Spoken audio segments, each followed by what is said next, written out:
하나님께서 이스라엘 백성들을 사랑하셔서 계속해서 에스겔 선지자를 통해서 경고의 예언의 말씀을 하시고 있습니다. 바벨론을 하나님께서 심판의 몽둥이로 사용하시고자 하시는데, 이스라엘 백성들은 자꾸 애굽에 가서 도움을 요청하는 거예요. 하나님을 찾아야 되는데 애굽에 가서 도움을 요청하는 것을 보면서 에스겔 예언자를 통해서 너희가 도움을 요청하는 애굽이 앞으로 이렇게 멸망할 것이다 하는 것을 말씀해 주고 있어요. 너희도 그렇게 그들과 함께 멸망할 것이냐, 어리석은 판단하지 말아라, 그렇게 말씀하는 거예요. 근데 그 말씀이 계속해서 에스겔의 말씀 가운데 계속 예언의 말씀으로 해주시고 있어요. 허망한 데 의지하지 말아라, 그런 얘기죠. 바벨론 나라가 무슨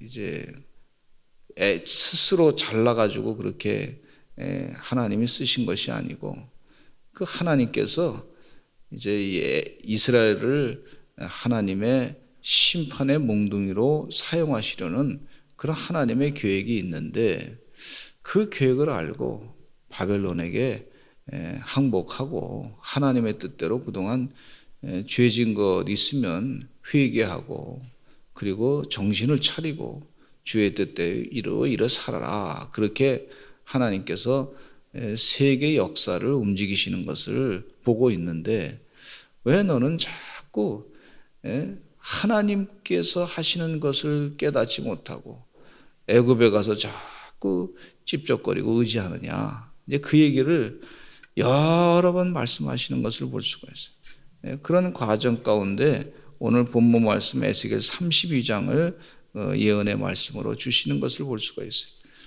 에스겔의 말씀 가운데 29장에 보시면 그런 내용이 있습니다. 애굽이 하나님의 심판을 당할 것이다라는 내용이 29장에도 나와 있어요.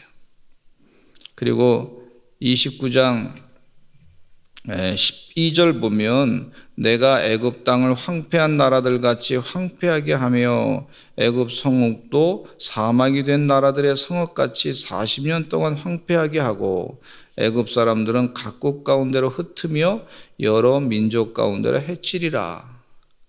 그런데도 넌 애굽을 의지하려느냐, 그런 얘기예요. 참 어리석은 판단하고 있지 않느냐. 지금 하나님을 의지해야지, 하나님으로 돌아와야지, 왜 애굽을 허망한 것을 의지하느냐, 이렇게 말씀하고 있어요. 그러면서 분명히 에스겔 선지자를 통해서 바벨론의 느부갓네살이 애굽을 정복할 것이다, 그렇게 말씀해 주고 계시는데, 18절 말씀해 보니까 인자야 바벨론의 느부갓네살 왕이 그의 군대로 두로를 치게 할 때 크게 수고하여 모든 머리털이 무지러졌고, 머리털이 무지러졌다, 완전히 다 망가지게 됐다. 또 모든 어깨가 벗어졌으나 그와 군대가 그 수고한 대가를 두로에서 얻지 못하느니라. 바벨론이 애굽 땅을 19절에는 내가 애굽 땅을 바벨론의 느부갓네살 왕에게 넘기리니 그가 그 무리를 잡아가며 물건을 노력하며 빼앗을 것이라. 이것이 그 군대의 보상이 되리라. 지금 이스라엘 백성들이 애굽을 의지한다 그랬는데, 바벨론이 애굽을 다 멸망시켜서 갖고 있는 거 다 뺏어갈 것이다, 그렇게 예언하는데, 너 그 나라를 그래도 의지할 것이냐, 어리석은 판단할 것이냐, 그렇게 하나님께서 에스겔을 통해서 말씀하고 계신 것을 볼 수가 있어요. 그리고 이 에스겔 30장에 보니까 또 20절에도 그런 내용이 나와요. 다 그 내용입니다. 29장, 30장 또 그 말씀 가운데 또 16절에 보면 내가 애굽에 불을 일으키리니 신나라가 근심이 근심할 것이며 노나라는 찢겨 나누일 것이며 놈나라가 날로 대적이 있을 것이며, 또 18절에도 내가 애굽의 멍에를 꺾으며 그 교만한 권세를 그 가운데서 그치게 할 때 애굽은 애굽의 딸들은 포로가 될 것이다. 이렇게 예언하고 있어요. 너 그 나라를 그래도 의지할래? 이렇게 하나님께서 경고의 말씀을 하고 계시는 것을 볼 수가 있어요. 19절에 보면은요, 30장 19절에 이같이 내가 애굽을 심판하리니 내가 여호와인 줄을 그들이 알리라.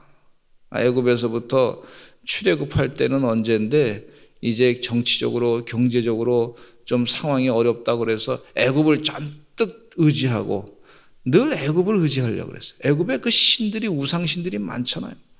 왜 거기를 자꾸 의지하느냐? 하나님을 의지하지 않고 아주 이 중요한 메시지를 우리에게 해주시고 있어요.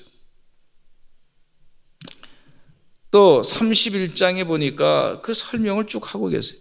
한때 백향목 같았던 애굽이었다. 정말 그 잘 나가는 나라였다. 그런데 그 백향목이 이제 잘릴 것이고 가지가 다 떨어질 것이고 그렇게 설명을 자세하게 해주시고 계시는 것을 볼 수가 있어요. 그래도 너는 애굽을 의지할 것이냐. 또 32장 이 전반부에 보면 애굽이 큰 악어 같다. 애굽 왕이 말이죠. 자기 스스로 내가 강을 만들었다. 나일강을 만들었다. 내가 그 나일강에 있는 악어와 같다. 그렇게 교만한 마음을 갖고 있는 것에 대해서 하나님이 뭐라 그러시냐면 하나님께서 내가 갈고리를 만들어서 이 악어, 애굽의 왕 스스로 악어라고 하고 힘이 세다고 그러고 그런 것을 갈고리를 만들어서 그 악어의 입에 그냥 갈고리를 채워서 그 다른 그 고기들과 함께 붙어있는 고기들과 함께 이 물 바깥으로 끊어내 가지고 하나님께서 심판할 것이다. 이렇게 말씀하고 있는데 그래도 너는 애굽을 의지할 것이냐. 이렇게 하나님께서 말씀하고 계시는 것을 볼 수가 있어요. 이 이스라엘 백성들아, 이 교만해서 멸망당할 애굽을 의지할 것이냐. 그렇게 하나님께서 에스겔을 통해서 메시지를 주시고 계시는 걸 볼 수가 있어요. 오늘 본문에도 계속해서 그걸 반복하고 있습니다. 하나님이 또 반복해서 또 말씀하고 있어요. 애굽을 의지하지 말고 하나님 의지하라. 지금 하나님께서 바벨론 나라를 통해 가지고 이스라엘을 심판하고자 하는데 심판의 몽둥이로 하나님이 쓰시려고 그러는데 이제 바벨론 왕한테 항복하고 그래서 심판의 몽둥이로 쓰임받는 것에 대해서 교만한 마음을 다 내려버리고 하나님 앞에 온전히 서는 것이 참 중요한 것이다. 그 메시지를 지금 계속 주시고 있어요. 그럼에도 불구하고 계속 하나님 말씀을 듣지 아니하고 애굽을 의지하고자 하는 성경 말씀에 애굽을 의지하지 말며 방백을 의지하지 말며 오직 주 하나님만 의지하라. 그렇게 말씀해 주고 있어요. 하나님께서 우리에게 지혜를 주십니다. 여기 애굽의 오늘 본문 말씀에 18절 말씀에 이런 말씀하고 있어요. 인자야 애굽의 무리를 위하여 슬피 울고 그와 유명한 나라의 여자들을 구덩이에 내려가는 자와 함께 지하에 던지며, 이 지하라고 하는 것은 죽음이라고 볼 수가 있지요. 또 19절에 이르라 너의 아름다움이 어떤 사람들보다 뛰어나도다. 너는 내려가서 할례를 받지 않은 자와 함께 누울지어다. 애굽의 멸망에 대해서 이렇게 표현을 여러 가지로 하고 계시는 걸 볼 수가 있어요. 그럼에도 불구하고 너는 애굽을 의지할래? 이 말씀을 하고 있습니다. 우리가 교회에 나와서 이렇게 기도하고 예배 드리는 것은 큰 축복이고 은혜인 줄로 믿습니다. 우리가 하나님을 의지하기 위해서 나왔어요. 애굽보다 더 큰 존재가 하나님이십니다. 우리의 문제보다 더 크신 분이 하나님이세요. 우리의 문제를 해결하실 분은 하나님이신 줄로 믿습니다. 그리고 나와서 기도하는 거예요. 우리가 연약합니다. 하나님의 은혜 아니면 살 수 없습니다. 우리는 넘어질 수밖에 없습니다. 주의 은혜로 살 수밖에 없습니다. 사도 바울이 나의 나된 것은 다 하나님의 은혜입니다. 그렇게 고백하고 마음을 졸이면서 주님 전에 와서 내 부족한 것이 없나 확인하고 죄 지은 것이 없나 회개할 것이 없나 찾고 회개하고 내 삶을 하나님의 뜻대로 바르게 살려고 하나님 기뻐하시는 뜻대로 살기 위해서 이전에 나와서 기도하시는 줄로 믿습니다. 오늘 하나님 말씀에 은혜 받고 또 하루를 힘차게 살아가고 말이죠. 그렇게 살아가는 게 믿는 자의 바른 자세인 줄로 믿습니다. 근데 이 22절로부터 계속해서 30절까지 하시는 메시지 가운데 여러 나라에 대해서 쭉 설명하고 있는데 그 무덤이 사방에 있도다 이런 말씀이 표현이 많이 있어요. 또 23절에도 그 무덤이 구덩이 깊은 곳에 만들어졌고 그 무리가 그 무덤 사방에 있으며 그들은 다 죽임을 당하여 칼에 엎드러진 자, 애굽이 이렇게 멸망당할 것이다. 또 거기에 아수르가 멸망당한 것처럼 애굽도 그와 같을 것이다. 또 24절에 거기에 엘람이 있고 그들이 생존하는 사람들의 세상에서 두렵게 했으나 이제는 구덩이에 내려가는 자와 함께 수치를 당하였도다. 25절에도 그들이 생존하는 사람들의 세상에서 두렵게 했으나 이제는 구덩이에 내려가는 자와 함께 수치를 당하고 죽임을 당하겠다. 메색도 두발도 계속해서 28절에 오직 너는 할례를 받지 못한 자와 함께 패망할 것이다. 즉 할례를 받지 못한 나라를 의지하는데 그 할례를 받지 아니하는 우상을 숭배하는 나라 사람들과 같이 패망하고 멸망나 거기에 의지하지 말라. 그런 얘기를 하고 계시는 것을 볼 수가 있어요. 우리 31절에 한번 읽어보시겠습니다. 시작. 바로가 그들을 보고 그 모든 무리로 말미암아 위로를 받을 것이며 칼에 죽임을 당한 바로와 그 온 군대가 그러하리로다. 주 여호와의 말씀이니라. 잠깐 지금 아수르가 멸망당하고 뭐 엘람이 멸망당하고 다 메색과 두발도 멸망당했는데 근데 그때 잠깐 애굽만 그냥 생존한 거예요. 그렇다 그래서 애굽 바로 왕이 잠깐 기뻐하고 우리가 좀 생존했다. 우리만 살아났다. 뭐 그렇다고 해서 그게 완전한 기쁨이 되지 못한다 하는 것을 애굽은 결국은 그와 같들과 같이 멸망당할 것이다. 바로 왕도 그렇게 멸망당할 것이다. 그렇게 예언의 말씀을 하고 계시는 것을 볼 수가 있어요. 우리 부모님들이 우리 자녀들이 잘못된 길로 가면 자꾸 잘못된 길로 가지 말라고 말하지 않습니까? 강원도 정선인가 가면은 이 도박하는 데가 도박하는. 그 도박하는데 거기서 선교하시는 목사님이 인생은 참 귀중합니다. 여기에 중독되지 마세요. 도박에. 그렇게 현수막을 걸어놓고 그런데도 그곳에 가서 도박하는 사람들. 거기서 돈 달라고. 얼마나 어리석습니까? 확률이 거의 없어요. 돈 딸 확률이. 또 딴다 한들 또 어떻게 하겠습니까? 더 달라고 말이죠. 갖고 있는 돈을 또 거기다가 또 도박에다 또 집어넣어. 허망한 데 인생을 망치는 걸 볼 수가 있어요. 복권을 사지 말라고 제가 얘기를 늘 하는데 복권을 자꾸 사가지고 조금 저도 복권을 사본 적이 있어요. 사서 아주 옛날 얘기인데 100원짜리 사가지고 50원짜리 사가지고 가보니까 500원이 됐어. 500원이 돼가지고 그런데 가만히 보니까 또 사고 싶어. 그래서 500원짜리를 또 가서 다 샀더니 그 다음에 다 꽉 나버렸어.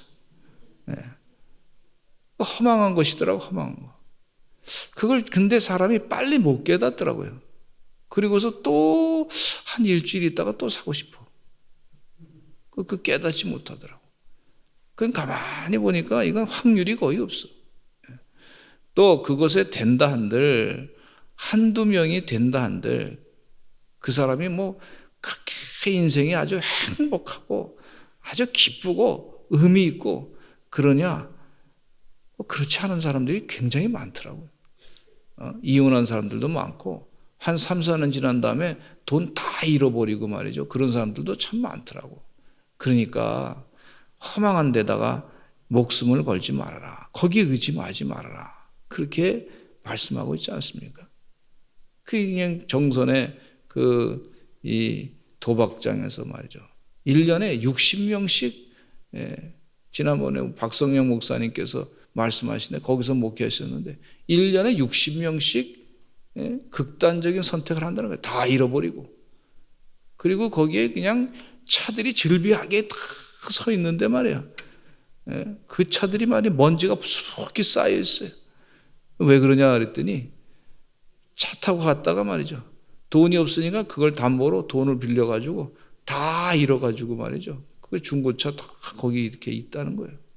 참 몸 잃고 돈 잃고 생명 잃고 왜 그 허망한 짓을 하는지 몰라. 참 인간이 똑똑한 것 같아도 참 미련하더라고요. 그거 보니까. 하나님께서 지금 하나님의 사랑하는 자녀들에게 애굽을 의지하지 말라. 애굽을 의지하지 말라. 당신 사랑하는 자녀들 잘못된 길로 갈까 봐. 자꾸 얘기하는 거예요. 소돔과 고모라 성처럼 그렇게 그쪽을 의지하지 말아라. 왜 동성애를 자꾸 찬동하고 말이죠. 이상한 그런 잘못된 그런 것에 의지하지 말아라. 그러면 망한다. 그렇게 자꾸 말씀하시는 그 하나님 말씀은 사랑의 말씀인 줄로 믿습니다. 할렐루야. 이 사랑의 말씀이에요. 사랑의 말씀. 얼마나 우리를 사랑하셔서 예언자를 보내가지고 그 길로 가면 안 돼. 그건 멸망길이야. 영생을 살지도 못해. 또 술 취하지 말라고 하신 말씀이 잠언서의 말씀에 독주를 마시지 말라고 하는 말씀이 있어요. 너무 이제 처음에 무슨 건강을 위해서 알코올을 그거야 어쩔 수 없지만은 그 디모데에게 심약한 디모데에게 건강을 위해서 포도주를 쓰라고 하신 사도 바울의 권면에 있어요. 그런데 독주를 마시지 말고 그냥 소주를 몇 병씩 마시고 알코올을 막 집어넣으면 잠깐 취해가지고 말이죠. 정신을 이제 취해가지고 좀 기분이 좋을지 모르지만은 그걸 계속 습관적으로 그렇게 하다 보면 그것 때문에 결국은 많이 망가지게 되는 것을 볼 수가 있어요. 우리 담배도 말이죠. 매일 피게 되면 건강이 아주 작은 4,000가지의 질병을 유발할 수 있는 것이 나쁜 것이나 4,000가지 질병을 유발할 수 있는 것이 담배라 그러지 않습니까? 늘 경고하고 또 경고하는 또 그래도 목숨 걸고 피어대는 사람 보면 좀 안타까운 거예요. 얼마나 하나님의 심장이 그랬을까? 하나님의 심장이 말이죠. 아주 그냥 자식을 걱정하면서 기도하는 부모님 그 속은 얼마나 새카맣까. 하나님 마음도 얼마나 힘드셨을까. 이런 생각을 갖게 됩니다. 여러분 죽어가는 영혼들을 위해서 기도해 주시기를 바랍니다. 또 이 시간 기도하실 때 우리 나라를 바르게 세워달라고 기도하시기를 간절히 축원합니다. 잘못된 길로 가지 않도록 도와주시옵소서. 그렇게 공산주의가 위험하다 그래도 계속 그 길로 가려고 사회주의로 멸망당한 나라들이 얼마나 많은데 계속 그 길로 가려고 그러는데 그거 잘못된 거예요. 지도자들이 말이죠.